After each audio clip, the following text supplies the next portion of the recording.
বিয়ে করবো, বিদেশ চলে যাব পাত্রী নিয়ে, সমস্যা নেই, বিয়ে করে দেশে থাকবো।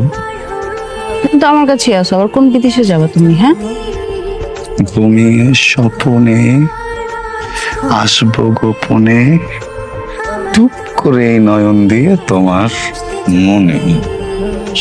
কবি রে, তো কবিতা দিয়ে চলবে না, সময় কম।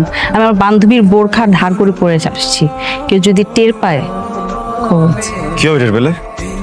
টের পেলে বলবো যে আমি তোমাকে ভালোবাসি। হ্যাঁ, ওরা গুলি করে দিবে? তুমি বলবা তুমি আমাকে ভালোবাসো, ওরা কি গুলি করে দিবে? দিক গুলি করে, ঝাঁঝরা করে দিক আমার বুক। না মরলেই হয়, মরলে ভালোবাসবো কি হবে বলো? তুমি তোমার নিজের খেয়াল রাখো প্লিজ। হ্যাঁ, চলবো। I miss you a lot. তুমি নিজের খেয়াল রাখো। I don't miss you, because তুমি সবসময় মনের ভিতরে থাকো।